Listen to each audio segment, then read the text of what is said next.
এর চাইতেও বেশি সত্য কি জানো? এর চাইতেও বেশি সত্য হলো, এর চাইতেও তোমার প্রতি যেমন আমার মহব্বত রয়েছে, এর চাইতে হাজার নয়, লক্ষ নয়, কোটি কোটি কোটি গুণ বেশি আমার আল্লাহ এবং আমার নবীর প্রতি মহব্বত আর ভালোবাসা রয়েছে। ও মা, তুমি এমন কাজ করবা না। তুমি যদি না খাও আমার কোনো অসুবিধা নাই, তুমি খাইলে খাও, না খাইলে নাই। শুনে রাখো মা, তোমার জীবন যদি চলে যায়, তোমার তো মাত্র একটা মাত্র জীবন। আল্লাহ যদি তোমাকে হাজারটা জীবন দিত, আর একটা একটা করে জীবন যদি আমি সাদের সামনে বের হয়ে যাইতো, আমি সাদ কোনোদিনও আমার এই ধর্ম ত্যাগ করতাম না।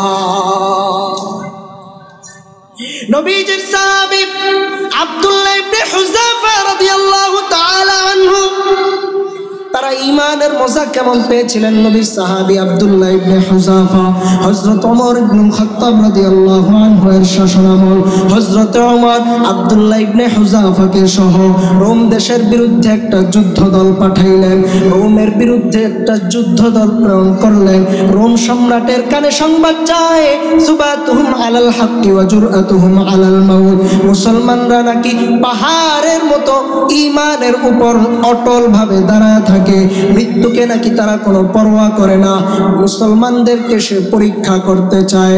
আমার বিআইয়ুহদারা আসীরুম মিনাল মুসলিমিন, মুসলমানদের এক সৈনিককে জীবিত তার সামনে উপস্থিত করার নির্দেশ দেয়। সৈনিকরা চলে যায়, মুসলমানদের একটা দলকে গ্রেফতার করে রোমের বাদশার নিকট হাজির করা হয়। ও বাদশা, এরা হলো মুহাম্মদের সৈনিক। আব্দুল্লাহ ইবনে হুযাফাকে যখন বাদশার সামনে নিয়ে যাওয়া হয়, বাদশা আব্দুল্লাহ ইবনে হুযাফাকে ডাক দিয়ে বলে, ও আব্দুল্লাহ, তানাসসার উতলিকুকা মিনাল আসীর।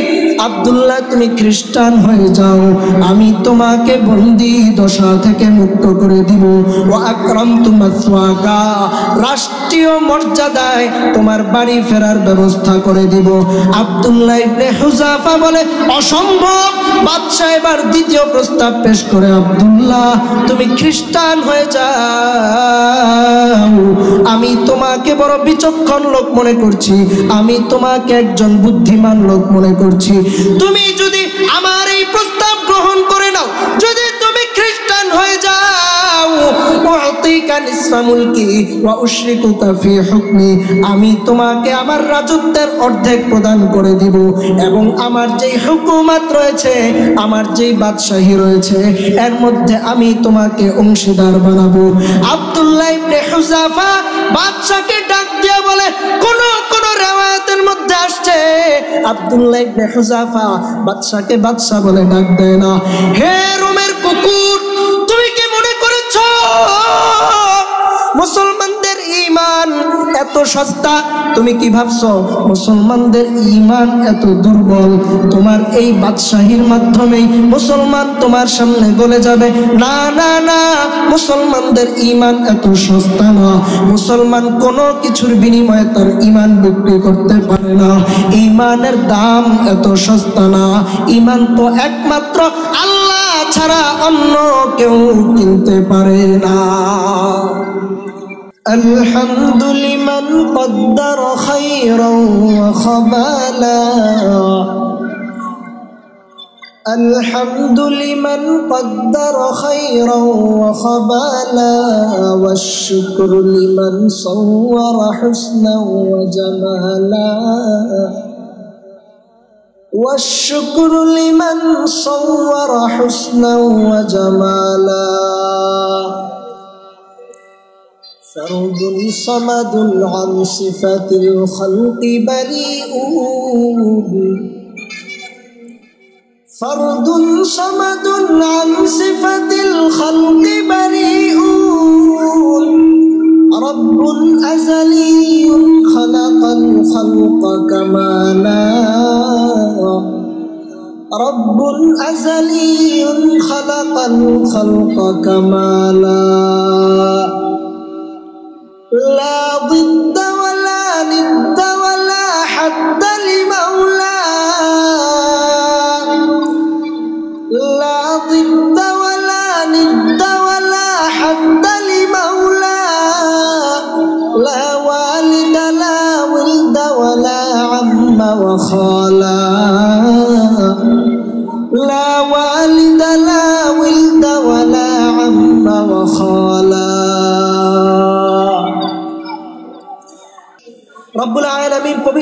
কুরআনুল কারীমের 16 নম্বর পারার 3 নম্বর পৃষ্ঠা সূরাতুল কাহফের 107 নং আয়াত। আল্লাহ বলেন, ইন্নাল্লাযীনা আমানু ওয়া আমিলুস সালিহাত কানাত লাহুম জান্নাতুল ফিরদাউসি নুজুলা। নিশ্চয়ই যারা ঈমান এনেছে এবং নেক আমল করেছে তাদের জন্য রয়েছে জান্নাতুল ফিরদাউস। আল্লাহ তাআলা এই আয়াতের মধ্যে দুইটা কাজ দিয়েছেন। এক নম্বর হচ্ছে ঈমান আনয়ন করা, 2 নম্বর হচ্ছে নেক আমল করা। প্রথম বিষয় হচ্ছে ঈমান। কোরআনের আরেক আয়াতে আল্লাহ তাআলা বলেন, ইয়া আইয়ুহাল্লাযীনা আমানু আমিনু বিল্লাহি ওয়া রাসূলিহি। আল্লাহ বলেন, হে ঈমানওয়ালারা, তোমরা আল্লাহ এবং রাসূলের উপর ঈমান আনয়ন করো। আয়াতের মধ্যে আল্লাহ বললেন, হে মুমিনগণ, তোমরা ঈমান আনয়ন করো। আল্লাহ আয়াতে বলেন না ইয়া আইয়ুহাল্লাযীনা কাফারু আমিনু, হে কাফের সম্প্রদায় তোমরা ঈমান আনো। আল্লাহ এটাও বলেন না ইয়া আইয়ুহান নাস, হে লোক সকল তোমরা ঈমান আনো। আল্লাহ কেন মুমিনদেরকে আবার ঈমান আনয়নের কথা বললেন?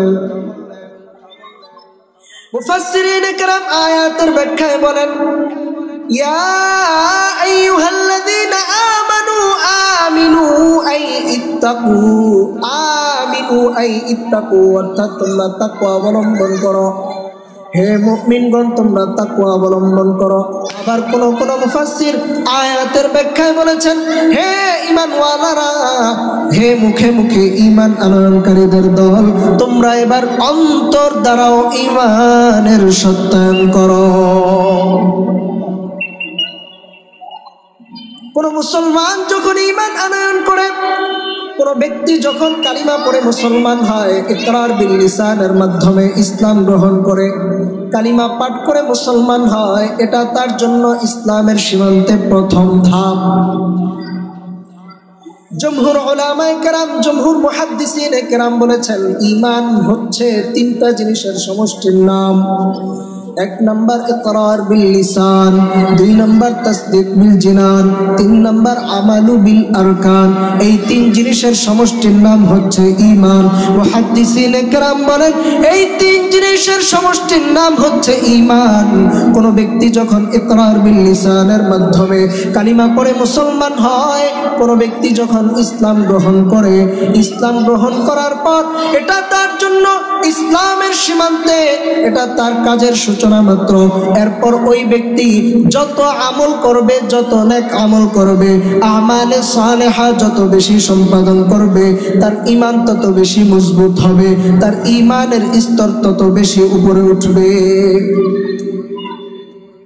এজন্য মুমিনে কামেল তো সেই ব্যক্তি যে তার মৌখিক স্বীকারোক্তিকে আমালে সালেহার মাধ্যমে শতভাগ সত্যায়ন করতে সক্ষম হয়, যার কোনো একটা কাজও শরীয়তের বিরুদ্ধে যায় না, যার কোনো কথা শরীয়তের বিরুদ্ধে যায় না। কারণ মুসলমান তো এমন অনেক রয়েছে, ইকরার বিল লিসানের মাধ্যমে কালিমা পড়ে মুসলমান হয়েছে, এমন মুসলমান তো অনেক রয়েছে যারা ইসলাম গ্রহণ করেছে কিন্তু ইসলামের বিপক্ষে কথা বলে, মুসলমানদের বিপক্ষে কথা বলে। ইসলামের যত গুরুত্বপূর্ণ বিধান রয়েছে, ইসলামের যত গুরুত্বপূর্ণ শিআর রয়েছে, পর্দার বিরুদ্ধে কথা বলে, হিজাবের বিরুদ্ধে কথা বলে, নিকাবের বিরুদ্ধে কথা বলে, আবার নিজেকে মুসলমান দাবি করে। হুজুর দেখলেই তাদের গায়ে চুলকানি শুরু হয়, হুজুরদের দাড়ি আর টুপি দেখলেই তাদের গায়ে জ্বালাতন শুরু হয়, মসজিদ আর মাদ্রাসার কথা শুনলেই তাদের গায়ে চুলকানি শুরু হয়। এমন মুসলমান আমাদের সমাজে আছে না নাই? এমন মুসলমান আমাদের সমাজে রয়েছে। এজন্য শুধু ইকরার বিল লিসানের মাধ্যমে, মুখে মুখে কালিমা পড়ার মাধ্যমে খাঁটি মুসলমান হওয়া যায় না। খাঁটি মুসলমান শুধু কালিমা পড়ে হওয়া যায় না। একজন মুমিনে কামেল তখনই মুমিনে কামেলে পরিণত হয় যখন তার আমল সুন্দর হয়, যখন তার লেনদেন ভালো হয়, যখন তার আখলাক ভালো হয়। তার আমল যখন সুন্দর হয় তখন তার ঈমান মজবুত হয়। এজন্য আল্লাহ রাব্বুল আলামিন কোরআনের মধ্যে বলেছেন, ইন্নাল্লাযীনা আমানু ওয়া আমিলুস সালিহাত, নিশ্চয়ই যারা নেক আমল করবে, নিশ্চয়ই যারা ঈমান আনবে এবং নেক আমল করবে তারা জান্নাতুল ফেরদাউসের মেহমান হবে। ঈমান আনার পর নেক আমল, ঈমান আনার পর নেক আমল করলে জান্নাতুল ফেরদাউসের মেহমান হওয়া যাবে। ঈমান কেমন ঈমান আনবো? আল্লাহর নবী বলেন, আল্লাহর নবী সাল্লাল্লাহু আলাইহি ওয়াসাল্লাম হাদিসের মধ্যে বলেন, ঈমান, ঈমানের মজা যদি পাইতে চাও, ঈমানের স্বাদ যদি পাইতে চাও, তিনটা গুণ তোমাকে অর্জন করা লাগবে। এক নাম্বার, নবীজি বলেন, আইয়াকুনাল্লাহু ওয়া রাসূলুহু আহাব্বা ইলাইহি মিম্মা সিওয়াহুমা। এক নাম্বার গুণ, আল্লাহ এবং নবীর প্রতি সবচাইতে বেশি ভালোবাসা হওয়া লাগবে। দুই নাম্বার গুণ হচ্ছে ওয়া আইয়ুহিব্বাল মারআ লা ইউহিব্বুহু ইল্লা লিল্লাহ, কাউকে ভালোবাসবা তো একমাত্র আল্লাহর জন্য ভালোবাসবা। ওয়া আইয়াকরাহা আইয়াউদা ফিল কুফরি বাদা আন আনকাদাহু আল্লাহু মিন কামা ইয়াকরাহু আইয়ুদফা ফিন নার। তিন নাম্বার গুণ হচ্ছে কেউ কাউকে আল্লাহ কুফরি থেকে বাঁচানোর পর আবার কুফরিতে ফিরে যেতে এতটাই অপছন্দ করবে যেমন আগুনে নিক্ষিপ্ত হওয়াটাকে অপছন্দ করে। নবীজি বলেন, এই তিন গুণ যদি কেউ অর্জন করে, এই তিন গুণ যদি কারো মধ্যে থাকে, ওই বান্দা ঈমানের মজা পেয়ে যায়, ওই বান্দা ঈমানের স্বাদ পেয়ে যায়, ওই বান্দা ঈমানের মিষ্টতা অনুভব করতে পারে। সাহাবাদের মধ্যে এই গুণগুলো পূর্ণরূপেই ছিল। ঈমানের মজা তারা কেমন ভাবে পেয়েছেন? কিতাবের মধ্যে লেখা হয়, ডক্টর আব্দুর রহমান রাহমাতুল্লাহি আলাইহি কিতাবের মধ্যে লিখেছেন, আল্লাহর নবীর সাহাবী সাদ ইবনে আবি ওয়াক্কাস রাদিয়াল্লাহু তাআলা আনহু অল্প বয়সে ইসলাম গ্রহণ করেছেন। মুসলমান হওয়ার পূর্বে মায়ের খুব ভক্ত ছিলেন, মাকে খুব ভালোবাসতেন, মাকে খুব মহব্বত করতেন। যখন তিনি ইসলাম গ্রহণ করলেন, মা আয়েশা বলে, ও সন্তান, ও সাদ, তুমি নাকি ইসলাম কবুল করেছো, ইসলাম নাকি তুমি গ্রহণ করে নিয়েছো, আমাদের ধর্ম নাকি ছেড়ে দিয়েছো। ও সাদ, তুমি তোমার ওই ধর্ম ছেড়ে দাও, ওই ধর্ম ছেড়ে দিয়ে আবার আমার ধর্মে ফিরে আসো। তুমি যদি তোমার ওই ধর্ম না ছাড়ো, ওই ধর্ম যদি তুমি ত্যাগ না করো, আমি মা খাওয়া দাওয়া বন্ধ করে দিব, আমি না খাইতে মরে যাব, তবুও আমি মা কোনো খাবার গ্রহণ করব না।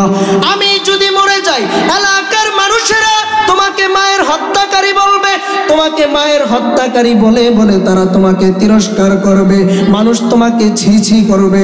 এই জন্য সাদ, তুমি তোমার ধর্মটা ছেড়ে দাও, আবার আমাদের ধর্মে ফিরে আসো। হযরতে সাদ মাকে ডাক দিয়া বলে, ও মা, আপনি এমনটা করবেন না, আমি কোনোদিনও আমার এই ধর্ম ছাড়বো না, কোনো কিছুর বিনিময়ে আমার এই ধর্ম ত্যাগ করব না। হযরতে সাদের মা, ওই মহিলা ভাবে সন্তান তাকে খুব ভালোবাসে, খুব মহব্বত করে, সন্তানের এই ভালোবাসাটাকে পুঁজি হিসেবে নিয়া চেয়েছিল সন্তানটাকে ইসলাম থেকে ফিরে রাখবে, ইসলাম থেকে ফিরে আবার মুরতাদ বানায় ফেলবে।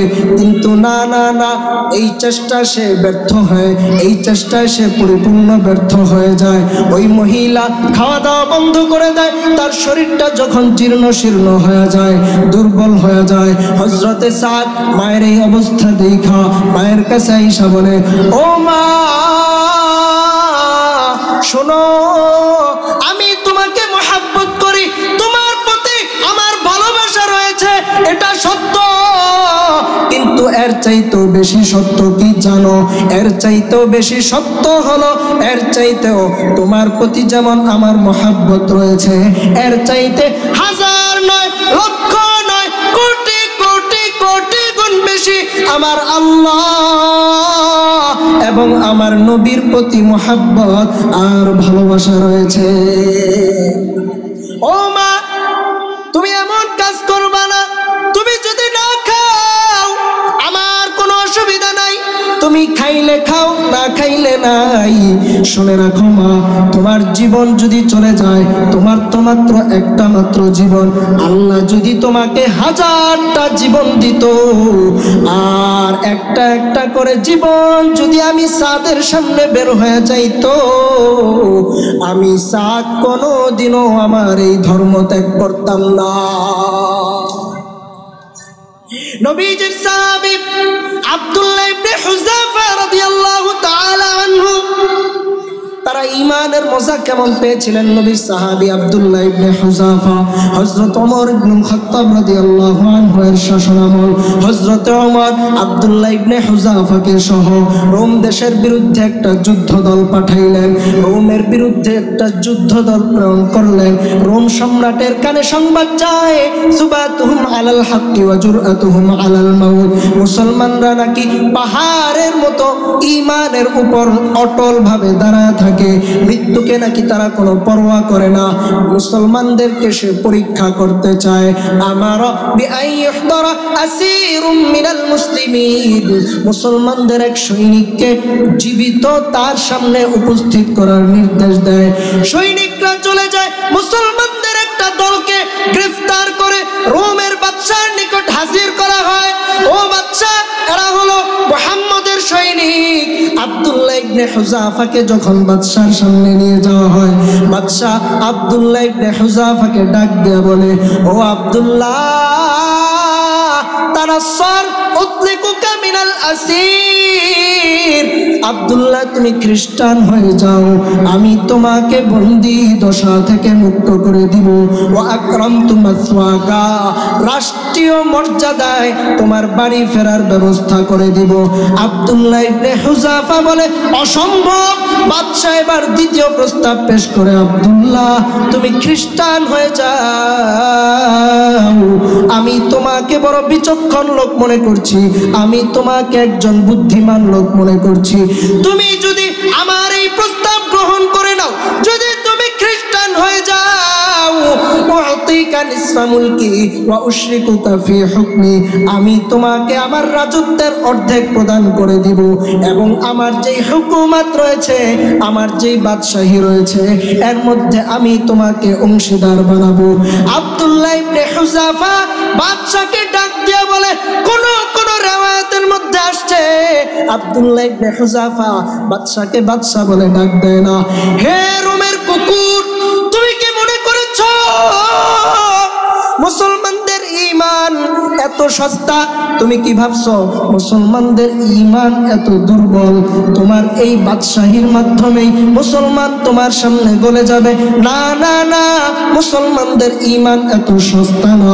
মুসলমান কোনো কিছুর বিনিময়ে তার ঈমান বিক্রি করতে পারে না। ঈমানের দাম এত সস্তা না। ঈমান তো একমাত্র আল্লাহ ছাড়া অন্য কেউ কিনতে পারে না। আব্দুল্লাহ ইবনে হুযাফা বাদশাকে ডাক দিয়া বলে, ওয়াল্লাহি লাউ আতাইতানি মুলকাকা ওয়া মুলকা আবাইকা ওয়া মুলকাল আরব ওয়া মুলকাল আজম আলা আন আরজিআ আন দীনি মুহাম্মাদিন তারফাতা আইনিন মা ফাআলতু, আল্লাহর কসম, তুমি যদি তোমার রাজত্ব, তোমার বাপ দাদার রাজত্ব, আরবের সব রাজত্ব, অনারবের সব রাজত্ব যদি তুমি আমাকে দিয়া দাও, আর মুহাম্মাদের দিন থেকে চোখের একটা পলক পরিমাণ সময়ের জন্য যদি সরতে বলো, আমি আব্দুল্লাহ আমার গোটা দুনিয়া আমি একদিকে রাখবো, আর আমার ঈমান আমি একদিকে রাখবো। চোখের পলক পরিমাণ সময়ের জন্যেও আমি আমার দিন থেকে সরতে পারবো না। তাদের ঈমান এইরকম মজবুত ছিল।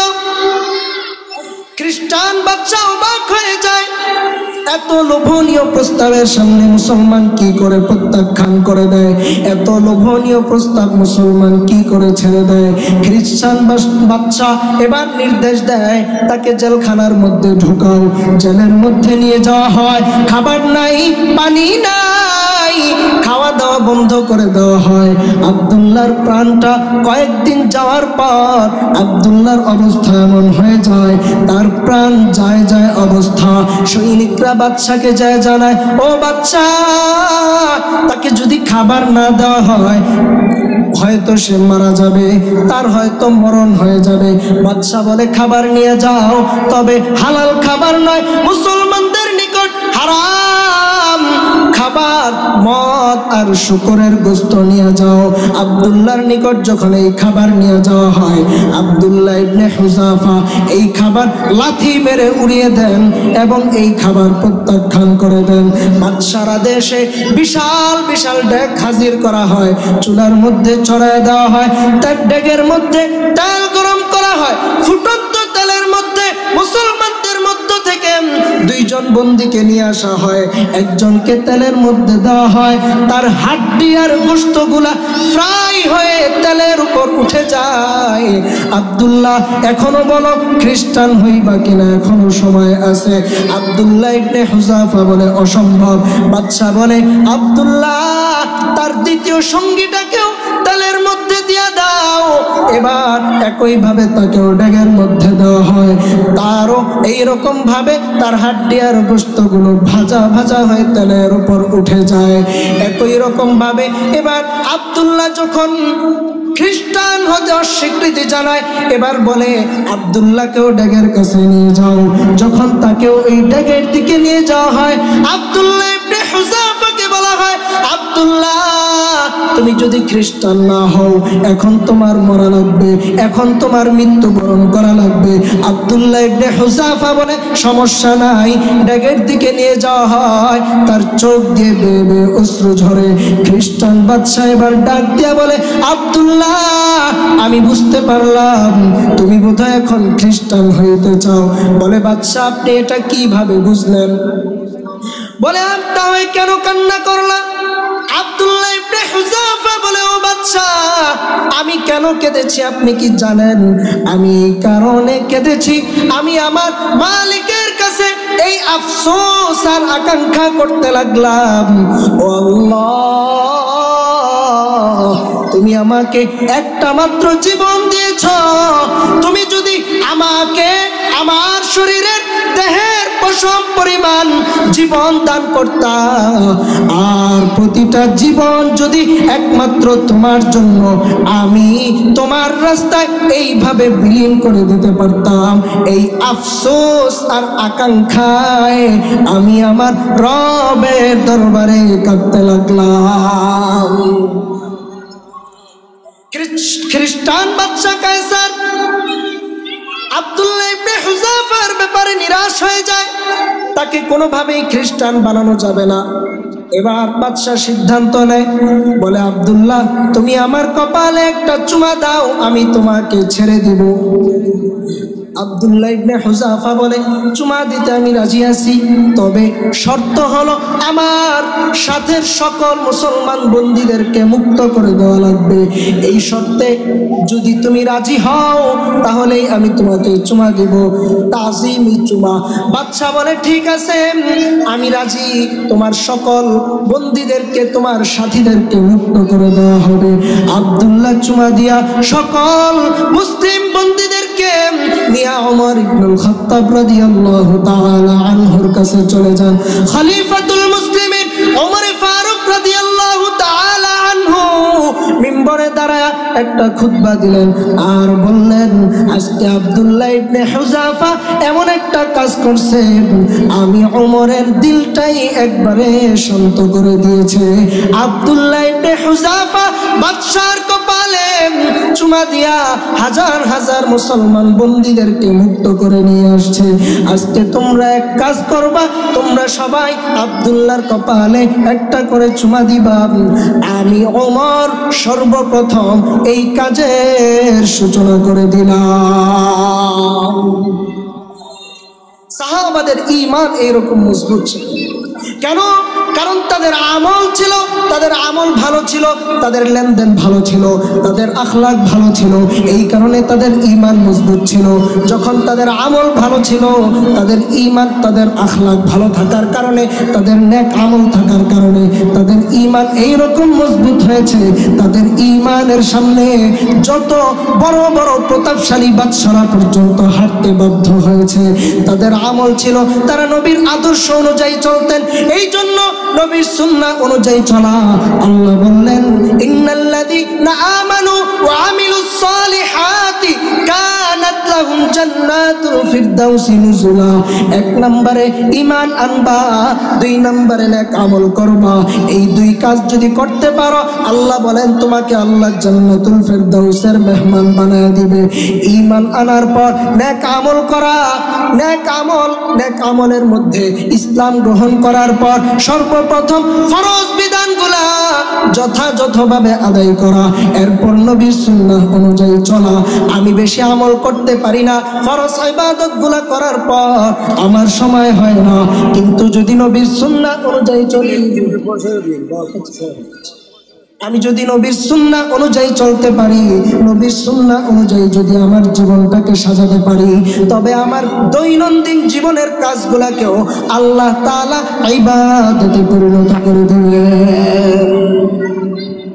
এজন্যই তো নবী আলাইহিস সালাম হাদিসের মধ্যে বলেন, বান্দা قال رسول الله صلى الله عليه وسلم يا أبا هريرة إذا توضأت فقل بسم الله والحمد لله।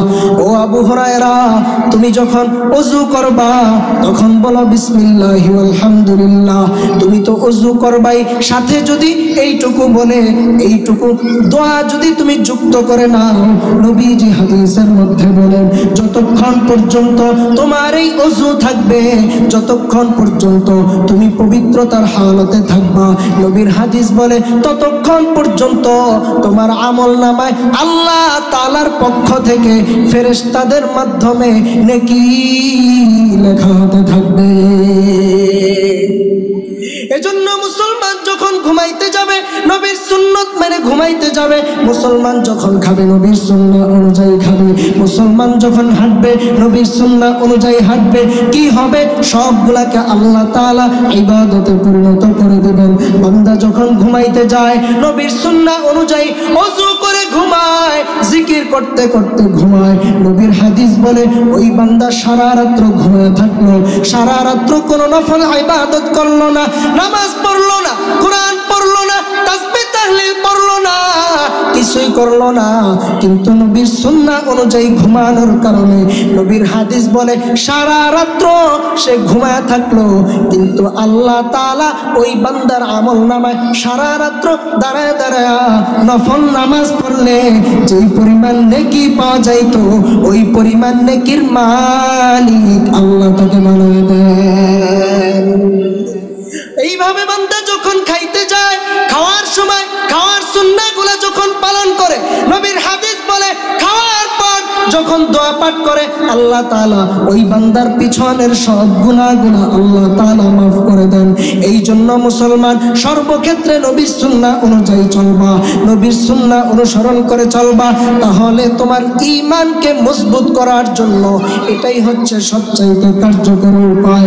আল্লাহ বলেন ইন্নাল্লাযীনা আমানু ওয়া আমিলুস সালিহাত, প্রথমে ঈমান আনবা, এরপরে নেক আমল করবা।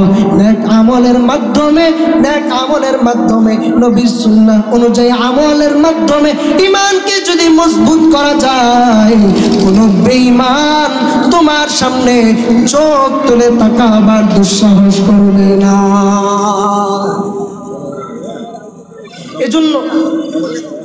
এজন্য সব সময় নবীর সুন্নাহ অনুযায়ী চলা, নবীর সুন্নাহ অনুযায়ী যখন চলবো, নবীর সুন্নাহ অনুযায়ী যখন নিজে চলতে পারবো, আমল করতে পারবো, তো আমার ঈমান মজবুত হবে। মুহাদ্দিসিন ইকরাম বলেন 3 জিনিসের সমষ্টির নাম হলো ঈমান। 1 নম্বর ইকরার বিল লিসান, কালিমা পড়ে মুসলমান হয়েছি, এবার আমার কাজ হচ্ছে আমলের মাধ্যমে ঈমানটাকে মজবুত করা।